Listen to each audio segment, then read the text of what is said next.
ধলাই অঞ্চলের নয়াবিলে একই রাতে 4টি মন্দিরে চুরি এবং প্রতিমা ভাঙচুর করে অজ্ঞাত পরিচয় কোনো দুষ্কৃতী।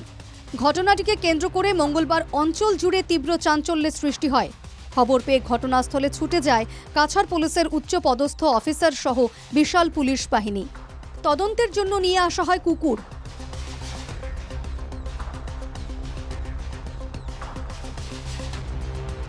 তদন্তে নেমে পুলিশ স্বপন মুড়া নামে একজনকে আটক করে।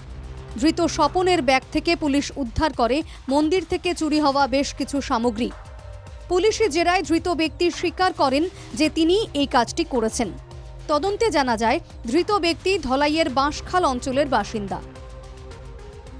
এদিকে খবর পেয়ে উপস্থিত হন বজরং দলের সদস্যরা। ঘটনার নিন্দা জানিয়ে উপযুক্ত তদন্তের দাবি জানান তাঁরা।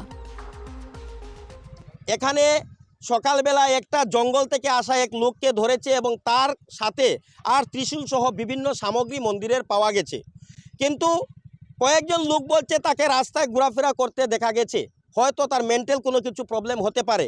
আমরা সেই দুয়ারবন থানাতে গিয়েছি, ওই লোকটাকে আমরা থানার ভিতরে দেখতে পেরেছি এবং জিজ্ঞেস করার সময় একটা যদি টোটালি পাগল থাকে তাহলে সে দাদা বলে কিভাবে সম্বোধন করে। আমার মনে হয় এই যে দার্বি বাগানের যে ঘটনা ঘটেছে এবং এখানকার যে ঘটনা ঘটছে তার মূলে কোনো মূল চক্রান্তকারীরা রয়েছে, মূল মাস্টারমাইন্ড রয়েছে। এটা তো একটা শুধু ভাউতাবাজি এবং মোহরা বানিয়ে ওকে হয়তো কাজ করাচ্ছে। প্রশাসনের কাছে অনুরোধ করব যে এটা সঠিকভাবে তদন্ত করে এবং মূল অভিযুক্ত যে তাকে অতি সত্বর পানিশমেন্ট দিতে হবে। যে বা যাই করুক তারা চক্রান্ত অনুসারে পরপর মন্দির ধ্বংস করে যাচ্ছে। এসপি স্যার উপর দৃঢ় বিশ্বাস সেটার সমাধান একটা আসবে এবং মূল চক্রান্তকারীকে পকড়াও করে আর জেলের ভিতরে পাঠাবেন। মন্দিরে চুরি এবং প্রতিমা ভাঙচুরের অপকর্মে জড়িত ব্যক্তি প্রকৃতই মানসিক ভারসাম্যহীন কিনা সঠিক তদন্তেই সেটা জানা যাবে।